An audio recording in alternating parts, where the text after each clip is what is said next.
Good morning. Thanks for joining the Kehillat Shari Torah Halacha review for Wednesday, December 30th. We've been talking about the idea of making a siyum. Obviously, Torah learning itself is a cause for rejoicing.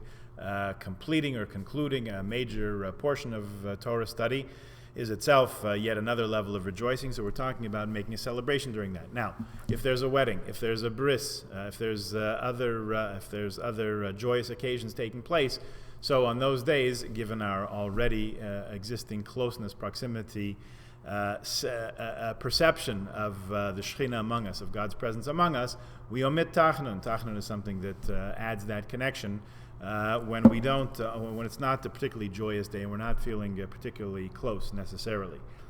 So what about a siyum? If you're making a siyum, is that a cause for joy that obviates the requirement of Tachanun? Do we say it anyway? Some poskim say that you do not say Tachanun, you omit Tachanun if a siyum is going to be taking place in shul later that day. So in other words, someone making a siyum right after davening, let's say, for example, would you leave out the Tachanun in that case? Others say Tachanun should be said. So difference of opinion there. Rav Belsky, whose opinions are often quoted in this sefer, holds that if you daven mincha immediately before the siyum, you don't say Tachanun. However, others do say Tachanun even in such a case. The actual siyum, here's how it goes. Upon approaching the end of the Masechta, you leave a small portion to recite at the actual siyum. The minhag seems to be that if a full seuda is being served, in other words, people are washing and making hamotzi on bread, there's going to be benching afterwards, then you make the siyum in the course of the meal.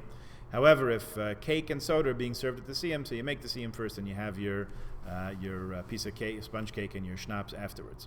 The minhag is to say the Hadran Alach, we will return to you, 3 times. That's a little passage that's printed at the end of every chapter, every parak in the Gemara, in the Talmud.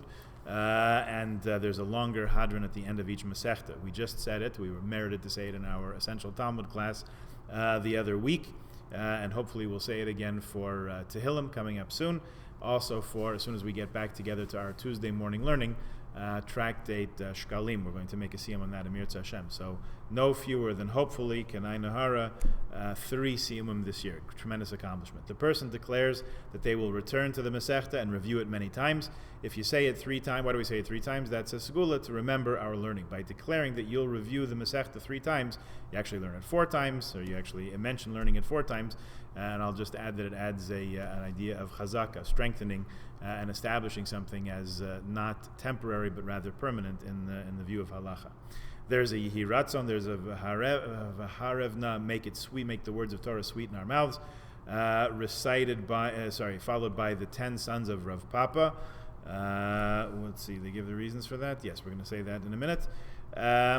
We have the there's a Modim, there's a Yehi Ratzon. These are all the texts that are in that 2 pages at the end of the Gemara. That's part of the siyum. If you're wondering what we're talking about, so stay tuned.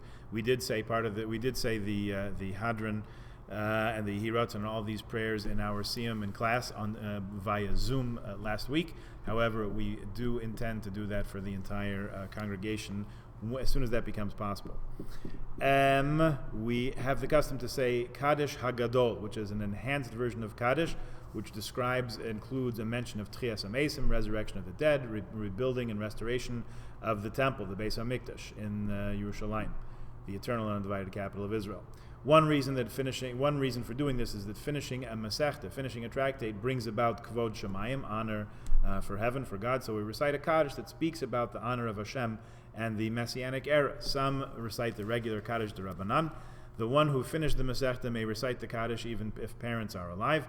If there's an Avil present, someone who's mourning, God forbid, it's appropriate for that person to say the Kaddish Hagadol. Upon finishing the Masechta, there's a mitzvah to wash on bread and have a Suda.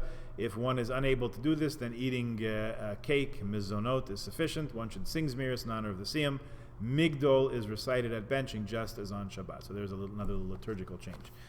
Last note here, as we alluded to previously, reasons for mentioning the 10 sons of Rav Papa.